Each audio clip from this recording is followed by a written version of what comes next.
Ang gandang laban nito mga idol at hindi po talaga mabibigyan ng justification kung overtime lang ang pag-uusapan natin kasi marami pa pong nangyari bago niyan. Pero interesting pa rin naman ito. Una ay dito kay Luka, mismatch na kagad to kontra kay Kat. So kahit na wala pong play talaga, ayos lang. Kasi kung hindi nyo po alam, ay kayang-kaya umiscore ni Luka sa ganyan kontra sa mga mas malalaki at mababagal na players. Then may kita rin natin itong si Josh Hart na na-notice ang isa pang mismatch sa ilalim kaya nakipagpalit siya dyan kay Brunson. Ito po yung mga bagay na parang wala namang epekto talaga sa laro pero mahalaga rin kasi anytime ay pwedeng pumunta ang Lakers dyan kay Jax. Kaya mas okay ito ngayon na Hart versus Jax kesa naman Brunson versus Jax, di ba? Pero nag-cook lang din naman po si Luka rito kontra kay Kat. Good defense pero better offense nga lang. Simpleng-simple lang talaga to guys, nung tumapat si Kat, nakumpiyansa na lang din talaga si Luka. Well contested pa rin naman po ito mga idol, kita nyo naman, sinabayan talaga ni Kat yan. Pero kaya nga isang special na player si Luka kasi nai-hit niya yung mga ganito. Kaya wala ka na rin talagang masasabi, yan na yun eh.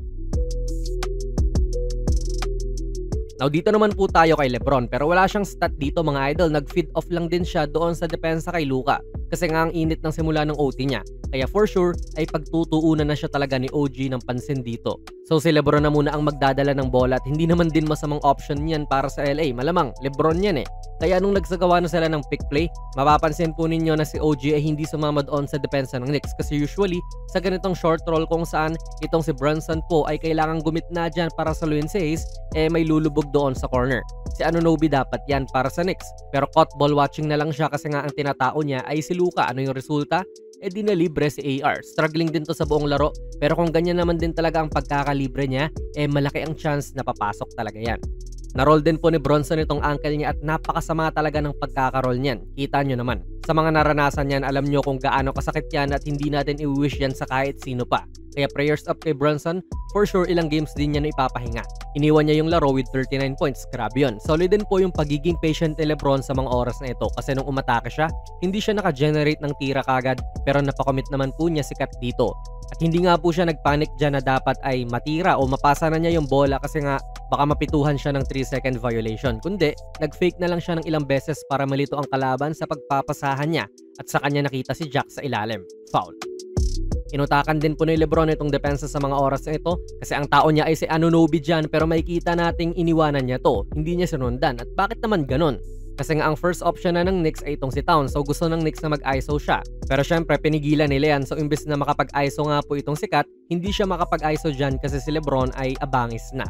Kaya nga kahit na less than 1 minute na lang po ang laro, eh kahina-hinala na itong si McBride lang ang nakahawak ng bola sa buong possession na ito. Gawa na rin nung binasag ni Lebron ang binabalak nila na play. Nung umatake nga rin si McBride ay nakihilp po itong si Lebron dyan. Kaya napilitan na lang din siyang mag-pull up.